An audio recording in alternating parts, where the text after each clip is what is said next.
present in Portland. I mean, for people in the audience, does anybody live in a community that has a body of water close by that the community loves? It feels a little different than Portland, right? Imagine if that vibe that you had in that community was in Portland. Like, I feel like Portland feels like I think Portland feels like they know how to have fun in the summertime, but when you add water to anything, it becomes exponentially more fun. Like, Portland has no idea what's about to happen to it. That's kind of what drives me. I think what drives me is that it's a quality of life thing on a certain level to be able to swim in the river that goes through your town. And the good news is there's nothing stopping us right now. According to EPA, DEQ, Oregon Health Authority, Willamette River Keeper, Columbia River Keeper, City of Portland, the Willamette is perfectly safe to swim in. There was a combined sea overflow today. I would not suggest swimming in the river today. But in all other, in the summertime, it would be beyond unusual at this point, now that the big pipe's been completed, that there'd be a combined sea overflow. You know that whole list you just gave us? I think all those people also endorse fluoride. Yeah, So yeah, so you can't necessarily trust all of them. Really, like Columbia River Keeper wasn't in a fluoride. No, I'm just kind of giving you a hard time.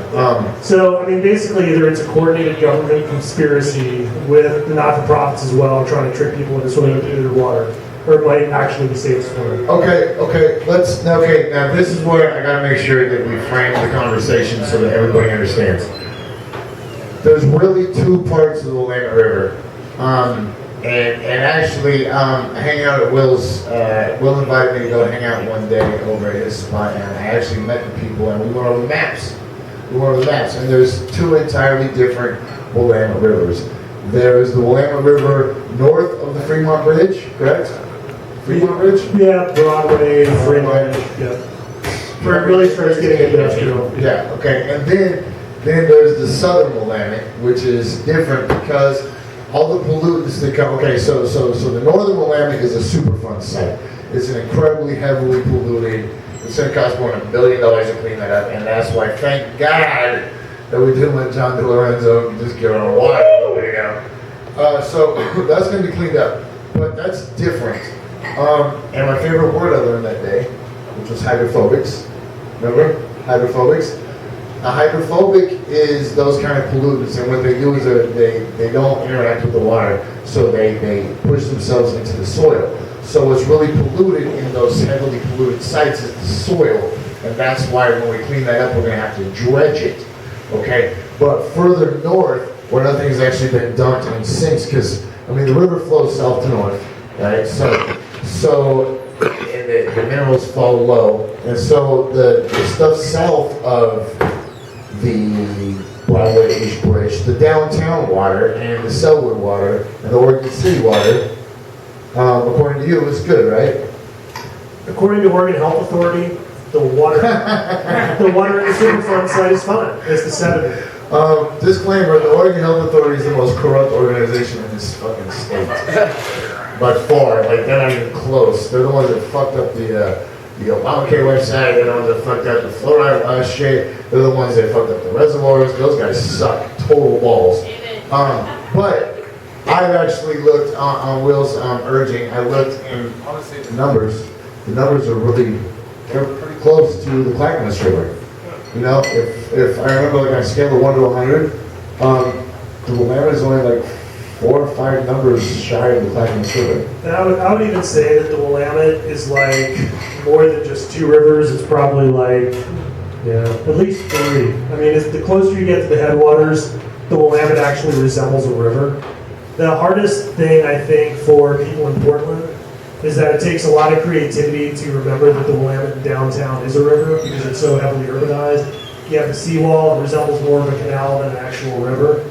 So that's why a big thrust of our organization, I'm a not-for-profit organization called Human Access Project. No problem. But the thrust of Human Access Project is that we want to get people closer to the water's edge. As you're on the seawall looking down, it's hard to remember that the Willamette is a river because you're so far away from it. The magic of a river happens at the water's edge. There's an extreme deficit of water edge access opportunities. So we're actively looking to create better human access opportunities to get to the water's edge. And that manifests itself as 3 beaches, right? We're currently focusing on 3 beaches, but ultimately, I mean, I'm hoping we're going to keep the pipeline full and just put out to the community too. Hey, discover your own swimming hole.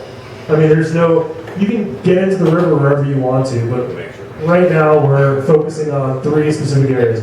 What I find is one of the insight moments that I had when I was talking to just random people, and it would just keep coming up, is how do you feel about swimming in the Willamette downtown? I'd never do it. It's okay, well, it's because you don't like swimming in rivers. Because some people have a fear of rivers. I don't Swimming like doo-doo in my hair. Yeah, well, some people... That's kind of my thing. Some people don't like swimming in rivers. They have a fear of that. And I respect that, because fears aren't necessarily logical, but it's real for them. I'm not interested in putting any pressure. If you go to the Clackamas River, or if you go to the Sandy River on any day in the summer, it's overflowing. That's why I want to make sure what the crux is. And people will say, no, I like swimming in rivers. I actually like swimming at Savi's Island. Yes. And I'll say to them, well, you realize that Savi's Island is the same river, except it's downstream